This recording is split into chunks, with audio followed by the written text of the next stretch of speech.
안녕하세요. 여기는 제주살롱입니다. 저는 제주살롱에서 책방 지키고 있는 북집사예요. 오늘도 책을 한 권 소개해 드려볼까 하는데요.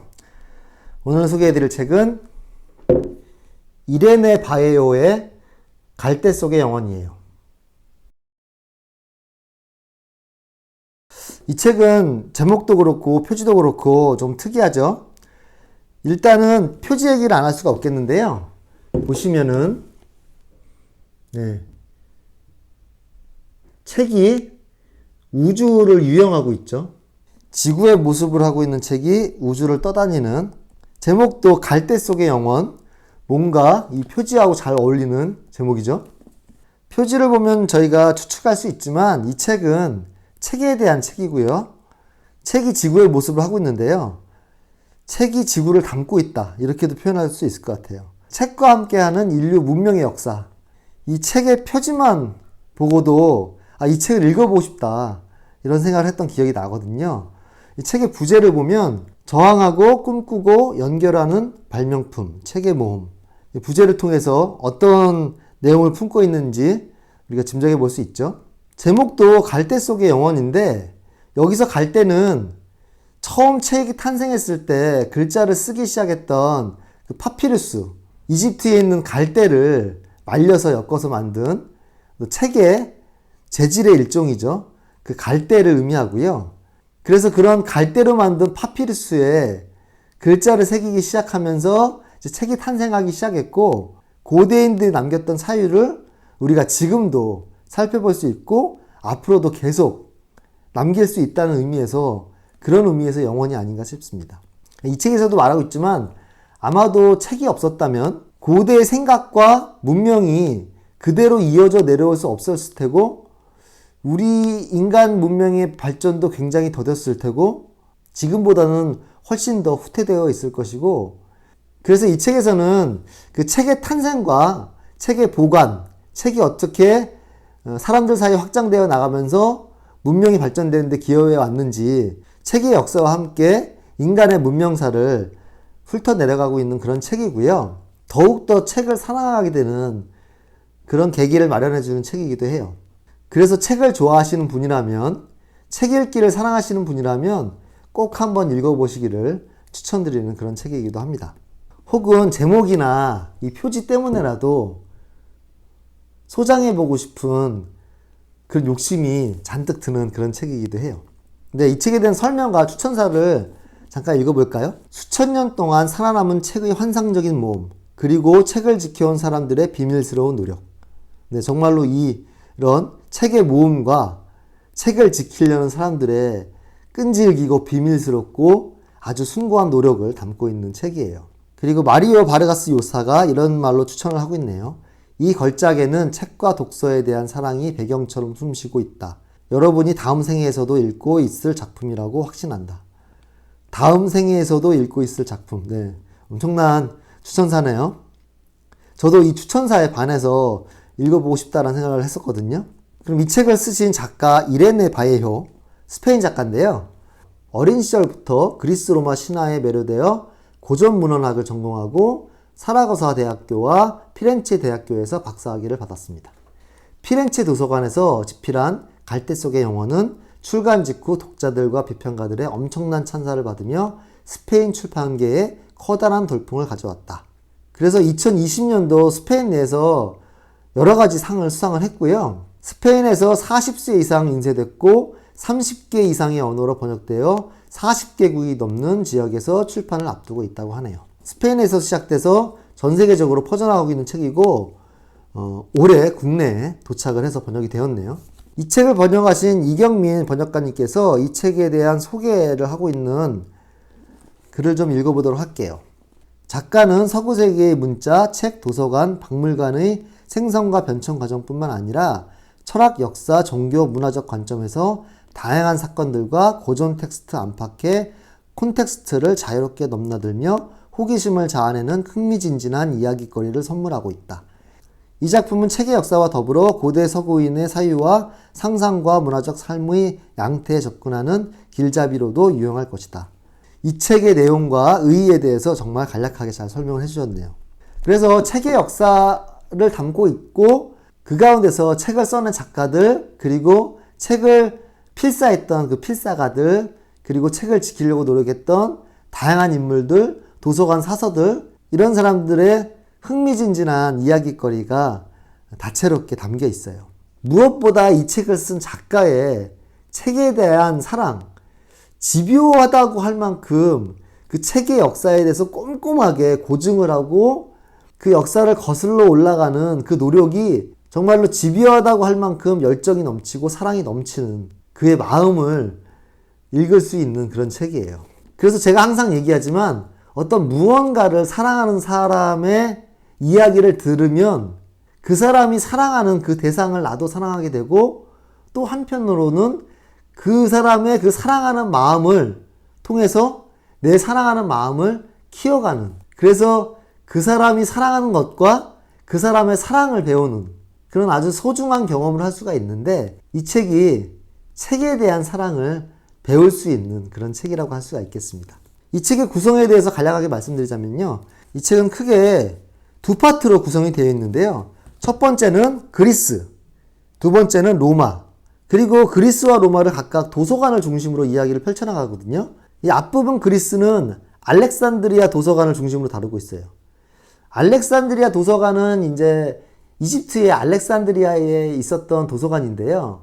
예전 그리스 시대 때 그 지중해를 중심으로 한 지역을 정복했었던 알렉산더 대왕이 있는데, 한 번쯤 들어보셨죠? 그 알렉산더 대왕이 지중해 주변 지역을 전부 정복을 하고, 그리고 나서 그 이후에 프톨레마이오스라는 관리자가 알렉산드리아라는 지역에 큰 도서관을 짓게 돼요.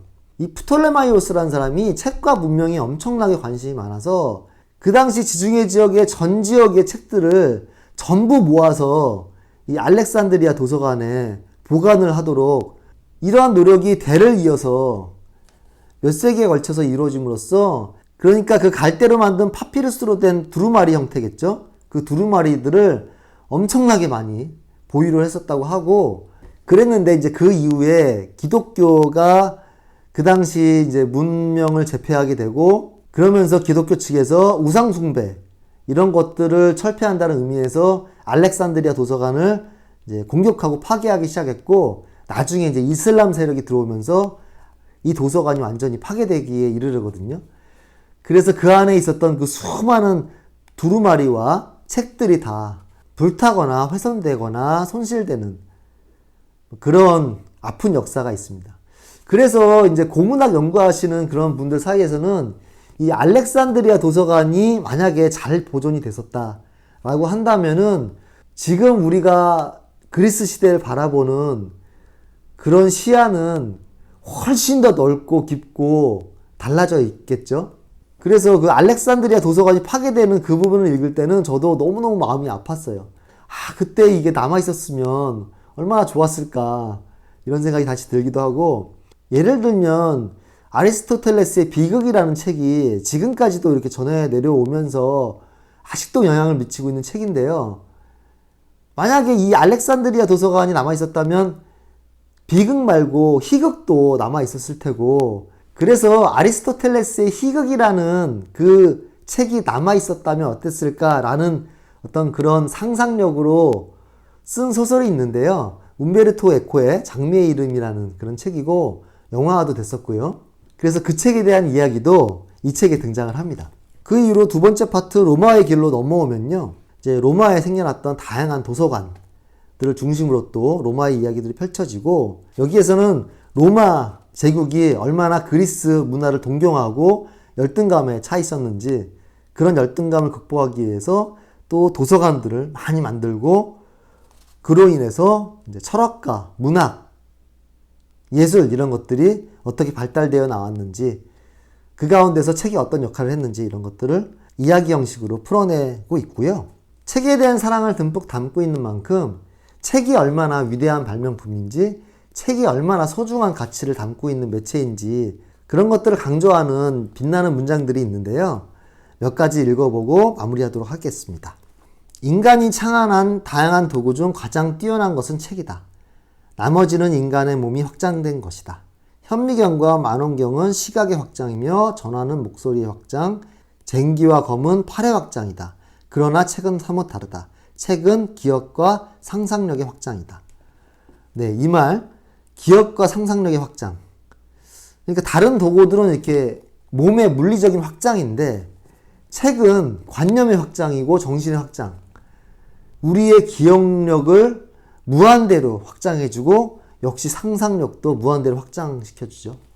옛날 사람들의 그 기억을 우리가 들여다볼 수 있고 그 예전 사람들의 기억에 우리의 상상력을 보태서 또 다른 그런 창작물이 만들어지면서 그것이 또 보관됨으로써 기억력이 다시 확장되는. 나는 탈출하려고 다른 관점에서 나를 보려고 여행했다. 외부로부터 자신을 보게 되면 바보들에게 환호를 받는 바보처럼 자신을 최고의 자아로, 자신의 도시를 최고의 도시로, 자신의 삶을 유일한 삶이라고 생각했던 것보다 겸손하고 넓은 해안으로 존재를 바라보게 된다. 네, 이 문장은 책이 얼마나 우리가 세상을 보고 나를 보는 시야를 확장시켜 주는지, 책이 없었다면 정말로 우리는 우물안 개구리인 채로 그렇게 지내지 않았을까 싶어요. 내가 보는 것이 요만큼임에도 불구하고 그것이 다라고 생각하고, 그리고 자신의 삶이 유일한 삶인 것처럼 생각하면서 그렇게 자신에게 만족하면서 바보인 채로, 우물안 개구리인 채로 살고 있었을지도 모르죠. 여기서 나를 보려고 여행한다고 얘기하는데 그것은 책을 통해서 나를, 세상을 여행하는 그런 얘기라고 할 수가 있겠고요. 책을 읽어서 좋은 것 중에 하나가 내가 어디로 떠나지 않아도 책상에 앉아서 침대에 누워서 종이를 펴는 것만으로도 전 세계 어디로도 저 먼 과거로도 미래로도 시공간을 뛰어넘어서 여행할 수 있는 그런 점이 아닐까 싶어요. 책만큼 쉽게 여행하면서도 다채롭고 흥미진진한 여행이 있을까 그런 생각을 해봅니다. 어떤 독서는 장벽을 허물고 어떤 독서는 낯선 이에게 마음을 열게 한다. 마케팅 블로그 비평이 부지기수로 많음에도 불구하고 우리가 읽게 되는 가장 아름다운 것은 거의 언제나 사랑하는 사람 덕분이다. 책은 여전히 우리를 신비한 방식으로 엮어주고 있다.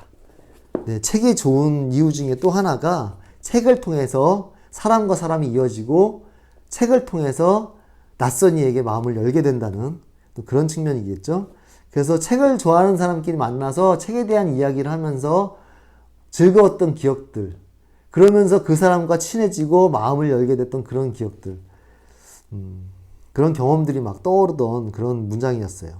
요즘은 사람들에게 마음을 열고 친해지기가 그렇게 쉽지 않은 세상인데 책만큼 쉽게 마음을 열고 친해지기가 쉬운 매개체가 또 있을까 싶은 생각이 듭니다. 이 책에서 그 책을 지키려는 사람들, 책을 전파하는 사람들 이야기가 많이 나오는데요. 서점에 대한 이야기도 많이 나와요. 서점에 대한 이야기가 나오는 부분이 서점을 하는 저로서 굉장히 뿌듯했던 지점이 있어서 그 부분을 한번 읽어보도록 할게요.